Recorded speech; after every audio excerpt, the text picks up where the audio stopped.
భూమి, థ్యాంక్స్ భూమి. ఈ ప్రోగ్రాంలో నువ్వు పార్టిసిపేట్ చేయకుంటే ఈ ప్రోగ్రామ్ ఇప్పుడు ఎటుపోయేదో ఏమో. నువ్వు చేయబట్టే ఈ ప్రోగ్రామ్ సక్సెస్ఫుల్గా కంప్లీట్ అయ్యి మనం విన్ అయిపోయాం. థ్యాంక్స్ భూమి. ఈ సంతోషాన్ని ఎలా సెలబ్రేషన్ చేసుకోవాలో కూడా అర్థం అవ్వట్లేదు. ఎనీవేస్ థ్యాంక్ యూ అనుకుంటూ ఇక ఆకాష్ మాత్రం అలానే భూమితో సంతోషంగా మాట్లాడుతూ ఉంటాడు. భూమి, ఒకటి చెప్పాలా? ఏంటి ఆకాష్, నువ్వు ఈ డ్రెస్సులో చాలా అందంగా ఉన్నావు అని ఇక ఆకాష్ చెప్పగానే ఇక భూమి కూడా అలానే చూస్తూ ఉంటుంది. సరే, నేను మా నాన్న వస్తున్నారు, నేను ఇంటికి వెళ్తున్నాను. ఏంటి, ఇంటికి వెళ్తున్నావా? అవును అనుకుంటూ ఇక వెంటనే భూమి మాత్రం రూమ్లోకి వెళ్ళి ఇక శారీ కట్టుకొని ఇక బయటికి వస్తూ ఉండగా అప్పుడే శరత్ చంద్ర కాల్ చేస్తూ ఉంటాడు. నానా, ఏంటి నాన్న కాల్ చేసావు? ఏంటి భూమి, ఫోన్ చేస్తుంటే కూడా స్విచ్ ఆఫ్ వస్తుందేంటి? అంటే నాన్న, ఫోన్లో ఛార్జింగ్ లేదు. భూమి, ఇప్పుడు ఎక్కడ ఉన్నావు నాన్న? అలా అడుగుతున్నావేంటి నాన్న? ఇప్పుడు నేను ట్రైన్లోనే ఉన్నాను. ఏంటి, ట్రైన్లో ఉన్నావా?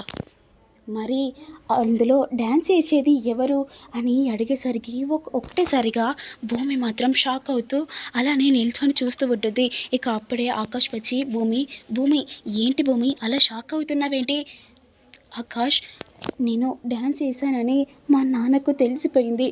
ఇక మా నాన్న నాతో మాట్లాడతాడో లేదో. ఏంటి, డ్యాన్స్ వేసినందుకు మాట్లాడతాడో లేదో అంటున్నావా? ఇంకా ఈ ఆపర్చునిటీ వచ్చినందుకు నువ్వు చాలా లక్కీ అనుకుంటూ ఆకాష్ చెప్పగానే, లేదు మా నాన్న ఎప్పుడూ అలాంటి బట్టలు నచ్చవు మా నాన్నకి.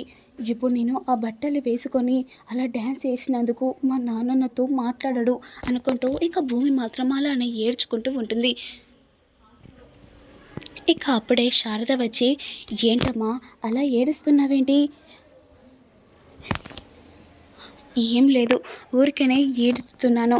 ఇప్పుడు మా నాన్న వస్తాడు, నేను వెళ్తున్నాను అనుకుంటూ ఇక భూమి చెప్పగానే ఇక వెంటనే, ఏంటమ్మా నువ్వు ఇంటికి వెళ్తున్నావా? మీ నాన్న వస్తున్నాడా? అత్తయ్య, నువ్వు కూడా మాతోనే రా. లేదమ్మా, నేను నా గగన్తోనే ఉంటాను. ఎక్కడున్నా నేను నా గగన్తోటే ఉంటాను. చచ్చినా బ్రతికినా నేను నా కొడుకుతోనే అనుకుంటూ ఇక శారద మాత్రం అలానే వారం చేస్తూ ఉంటుంది. అయ్యో అత్తయ్య, నేను చెప్పేది వినండి. నేను కూడా ఇప్పుడు మీ ఇంటికి వస్తాను, కానీ నువ్వు నాతో పాటు రాండి. ఏంటమ్మా అలా మాట్లాడుతున్నావు? అయినా నేను అడగడం మర్చిపోయాను, ఆ బట్టలు ఏంటమ్మా? అయినా నా కొడుకు గగన్కి అలాంటి బట్టలంటే నచ్చవు కదా, వాడు ఎలా ఒప్పుకున్నాడమ్మా అనుకుంటూ ఇక అడిగేసరికి ఇక భూమి మాత్రం అలానే చూస్తూ ఉంటుంది. ఏం చెప్పాలి అనుకుంటూ ఇక ఆలోచిస్తూ ఉంటుంది. అత్తయ్య, ఇది డ్రెస్ అంటే గగన్ సెలెక్ట్ చేసింది కాదు, అక్కడ పైనుంచి సెలెక్ట్ చేసి ఇస్తారు. ఇక వాళ్ళు సెలెక్ట్ చేసినవే మనం బట్టలు వేసుకోవాలి, అందుకే వేసుకున్నాను. ఇన్ని రోజులు గగన్ బాబా కష్టపడ్డాడు, ఇప్పుడు డ్రెస్ కోసం వద్దంటే చీప్గా ఉంటుంది. అంతేకాదు గగన్ బాబా చెప్పుకోవడానికి కూడా చీప్గా ఉంటుంది అనుకుంటూ అని చెప్పేసరికి భూమి, అయినా నా కొడుకుకి అలాంటి బట్టలు అంటే నచ్చవు కదా, ఎంత పెద్దదైనా వద్దు అని వస్తాడు, కానీ ఇలా ఆలోచించాడు నా కొడుకు అనుకుంటూ శారద చెప్పేసరికి, అత్తయ్య ఇవన్నీ తర్వాత కానీ ఇప్పుడు మా నాన్న వస్తున్నాడు, నేను వెళ్తున్నాను అనుకుంటూ ఇక భూమి చెప్పగానే, నేను మాత్రం నా కొడుకుతోనే ఉంటాను, సచ్చినా బ్రతికినా నా కొడుకుతోనే ఉంటాను భూమి, నన్ను ఫోర్స్ చెయ్యకండి అనుకుంటూ ఇక వెంటనే శారద చెప్పేసరికి ఇక వెంటనే భూమి మాత్రం ఆకాష్ దగ్గరికి వెళ్ళి, ఆకాష్, మా అత్తయ్య నువ్వే కొడుకు అనుకొని నీతోనే ఉంటా అని అంటుంది, సచ్చినా బ్రతికినా నీతోనే ఉంటా అంటుంది. ఇప్పుడు నేను ఏం చేయాలి ఆకాష్?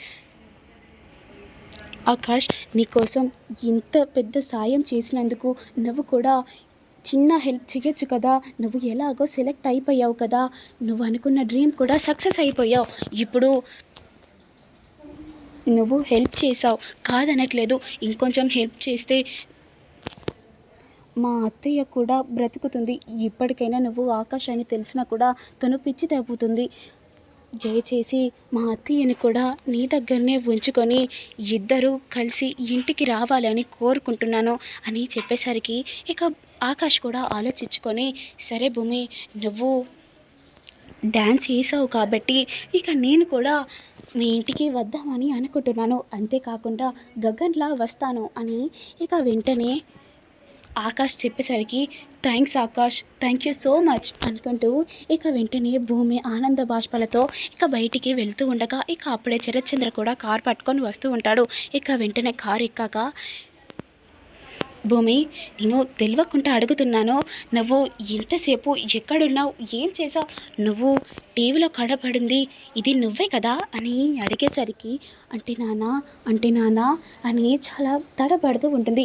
చెప్పు భూమి, ఇన్ని రోజులు నా కూతురు అని సంతోషపడ్డాను, పద్ధతిగా ఉండి నాట్యం ఆడుతుందని సంతోషం పడ్డానే తప్ప ఇలాంటివి చిల్లర డ్యాన్సులు వేస్తావని ఎప్పుడు అనుకోలేదు భూమి అనుకుంటూ ఇక శరత్చంద్ర సీరియస్గా మాట్లాడగానే ఇక భూమి కూడా ఇక మౌనంగా అలానే నిల్చొని ఉంటుంది. ఇక ఇద్దరు మౌనంగా ఇక ఇంటికి వెళ్తూ ఉంటారు. ఇక మరోవైపేమో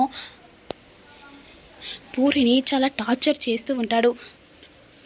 పూరి, ఇప్పుడు నువ్వు ఇందులో సైన్ పెట్టకుంటే మాత్రం నిన్ను చంపేస్తాను అని ఇక వెంటనే చెప్పేసరికి ఇక పూరి మాత్రం ఏడుస్తూ ఉంటుంది. అన్నయ్య, ఎక్కడున్నావు అన్నయ్య, నువ్వు ఇక్కడికి వస్తే ఇవన్నీ మనకు ఏవి ఉండవు కదీనా అన్నయ్య అనుకుంటూ చాలా బాధపడుతూ ఏడుస్తూ ఉంటుంది పూరి. నువ్వు ఇప్పుడు పెడతావా చేస్తావా అని అడిగేసరికి నేను చచ్చిపోతాను, చంపండి నన్ను అని పూరి ఇక అడిగేసరికి ఏంటన్నా ఇదేంటి ఇలా మాట్లాడుతుందేంటి, ఇన్ని రోజులు భయపడుతుందని అనుకుంటే ఇప్పుడేంటి ఇలా మొండికేస్తుందేంటి అని ఇక ఇద్దరు మాట్లాడుతూ ఉంటారు. తారా, నువ్వు ఏమన్నా చేసుకో, నేను మాత్రం సైన్ పెట్టను, ఎందుకంటే మా అన్నయ్య చిన్నప్పటి నుంచి డ్రీమ్ అన్నట్టు అక్కడ హాస్పిటల్ కట్టి అనాథ వాళ్ళకు అందరికీ ఉచితంగా ట్రీట్మెంట్ ఇవ్వాలని మా అన్న డ్రీమ్. ఆ డ్రీమ్ని నేను చంపలేను, అలా చేసే బదులు నేనే చచ్చడం బెటర్ అనుకుంటూ ఇక తను రూమ్లోకి వెళ్తూ ఉంటుంది. ఏంటన్నయ్య ఇదేంటి ఇలా మాట్లాడుతుందేంటి, మన మాట వినట్లేదేంటి, ఇక వాళ్ళ అన్నయ్య బ్రతికి ఉన్నాడని తెలిసి ఇదంతా ప్రౌడ్ చూపిస్తుంది, దీని ప్రౌడ్ ఎలా దించాలో నాకు తెలుసు అనుకుంటూ తార కూడా చెప్తూ ఉంటుంది. ఇక మరోవైపేమో ఆకాష్ శారద ఇద్దరు కలిసి ఇంటికి వస్తూ ఉంటారు. అమ్మా, నువ్వు ఇంకా ఎందుకు ఏడుస్తున్నావమ్మా, నేను బ్రతికి ఉన్నాను కదా, ఒకవేళ నా కొడుకు చనిపోయాడే అనుకో, నేను కూడా ఇప్పుడు నా కొడుకు దగ్గరికే వెళ్ళేదాన్ని, ఇంకా నయ్యం నేను ఇంకా చావలేదు, నా కొడుకు ఇంకా బ్రతికే ఉన్నాడని నా మనసుకి తెలుసు, అందుకే ఆ దేవుడు ఇంకా నన్ను బ్రతికించాడు అనుకుంటూ ఇక శారద మాత్రం చాలా ఏడుస్తూ ఉంటుంది. అయినా కాదురా గగన్, నీకు భూమి ఏంటి అలా బట్టలు వేసుకోమని చెప్పవేంటి, నీకు అలాంటి బట్టలు నచ్చవు కదరా అనుకుంటూ శారద చెప్పగానే, అంటే అమ్మ ఇప్పటిదాకా సక్సెస్ఫుల్గా చేసాం, లాస్ట్ ఎండింగ్లో ఈ డ్రెస్ కోసం వస్తే చీప్గా చూస్తారు, అందుకని ఇక భూమిని కూడా వేసుకోమనడం జరిగింది. నాకు కూడా అలాంటి బట్టలు అంటే నచ్చవు, కానీ భూమి కూడా నన్ను అడిగి వేసుకుంది కదా, నా ఇష్టంగానే కదా అమ్మా వేసుకుంది, ఎంతైనా నా భార్యనే కదా వేసుకుంది, అలా బ్యాడ్గా ఏం చూడరులే అమ్మా, నాకు తెలుసు అనుకుంటూ ఇక వెంటనే ఆకాష్ మాట్లాడగానే ఇక ఒక్కొక్క మాట శారద మాట్లాడగానే ఇక ఆకాష్కి మాత్రం చాలా టెన్షన్ పడుతూ ఉంటుంది. అయ్యో నేను ఇప్పుడు ఏం చెప్పాలి అన్నట్టుగా ఆలోచిస్తూ ఉంటాడు. ఇక వెంటనే ఆకాష్ భూమికి మెసేజ్ చేస్తూ ఉంటాడు. భూమి, మీ అత్తయ్య నన్ను అన్ని క్వశ్చన్స్ అడుగుతుంది, ఏం చెప్పాలో నాకు అర్థం అవ్వట్లేదు అనుకుంటూ మెసేజ్ చేయగానే ఇక వెంటనే భూమి మాత్రం శారదకి కాల్ చేసి అత్తయ్య ఎక్కడున్నారు అత్తయ్య అనుకుంటూ మాట్లాడుతూ ఉంటుంది. ఇప్పుడే బయలుదేరామమ్మ, ఇక కొద్దిసేపులో ఈ ఇంట్లో ఉంటాం అనుకుంటూ ఇక శారద కూడా మాట్లాడుతూ ఉంటుంది. అత్తయ్య, నేను చెప్పేది వినండి, ఇప్పుడు మీరు గగన్ తోటి ఏం మాట్లాడకండి, పాత జ్ఞాపకాలు గుర్తు చేయకండి, ఎందుకంటే ఇప్పుడిప్పుడే గగన్ బావ మన రూట్లోకి వస్తున్నారు, ఇక లేనిపోని అన్ని చెప్తే బావ కూడా డిస్టర్బ్ అవుతారు అనుకుంటూ ఇక వెంటనే భూమి చెప్పగానే సరే అమ్మ అనుకుంటూ ఇక శారద కూడా కాల్ కట్ చేస్తూ ఉంటుంది. ఇక వెంటనే సరే నాన్న నువ్వు పడుకో అని ఇక వెంటనే శారద చెప్పేసరికి అమ్మయ్య ఇప్పుడు నేను సేఫ్ అనుకుంటూ ఇక వెంటనే గగన్ కూడా పడుకొని ఉంటాడు. మరోవైపేమో తార ఇక పూరి జుట్టు పట్టుకొని నువ్వు ఇలా చెప్తే వినవే అనుకుంటూ తన జుట్టు పట్టుకొని ఇక హాల్లో పడేస్తూ ఉంటుంది తార. ఇక పూరి మాత్రం చాలా ఏడుస్తూ ఉంటుంది. ఏంటి నన్ను ఇంకా బెదిరిస్తున్నారా, చంపేస్తారా, చంపేయండి అనుకుంటూ ఇక పూరి కూడా అలానే ఏడ్చుకుంటూ ఉంటుంది. నీకు ఇలా కాదే అనుకుంటూ తన జుట్టు పట్టుకొని ఒక కర్ర పట్టుకొని చాలా గట్టిగా కొడుతూ ఉంటుంది. అయ్యో తార నన్ను విడిచిపెట్టు విడిచిపెట్టు అని చాలా ఏడుస్తూ ఉంటుంది. ఇప్పటికైనా సైన్ పెడతావా లేదా అనుకుంటూ తార మాత్రం తనని చాలా ఫోర్స్ చేస్తూ ఉంటుంది. నువ్వు ఏం చేసినా నేను సైన్ పెట్టను. మా అన్నయ్య బ్రతికే ఉన్నాడు. మా అన్నయ్య బ్రతికి ఉన్నాక కూడా నేను ఆ ఇల్లుని అమ్మడానికి వీలు లేదు అనుకుంటూ ఇక పూరి ఏడుస్తూ ఉంటుంది. ఏంటే నిన్ను ఎన్ని కొట్టినా కూడా సిగ్గు రాలేదా అనుకుంటూ పూరిని చాలా గట్టిగా కొడుతూ ఉంటుంది. ఇక తన జుట్టు పట్టుకొని విసిరేయబోతూ ఉండగా ఇక అప్పుడే గగన్ వచ్చి పూరిని పట్టుకొని ఉంటాడు. ఇక ఒకటేసారిగా తార మాత్రం చాలా షాకింగ్గా చూస్తూ ఉంటుంది. ఏంటి గగన్ ఇంకా బ్రతికే ఉన్నాడా అనుకుంటూ ఇక చాలా కోపంగా చూస్తూ ఉంటుంది. అన్నయ్య అన్నయ్య నువ్వేనా అన్నయ్య, నువ్వు లేవని నన్ను వీళ్ళందరూ చాలా టార్చర్ చేస్తున్నారు అన్నయ్య, నువ్వు లేవనుకొని చాలా ఏడ్చాను అన్నయ్య. అన్నయ్య నువ్వు ఇప్పుడు క్షేమంగానే ఉన్నావు కదా అనుకుంటూ పూరి మాత్రం గగన్ని హగ్ చేసుకొని చాలా ఏడుస్తూ ఉంటుంది. నెక్స్ట్ ఏంటి ఏం జరుగుతుంది అని మీకు తెలియాలంటే నేను పెట్టే ప్రతి వీడియో చూస్తూ ఉండండి. Please do like, share, comment, subscribe చేయండి.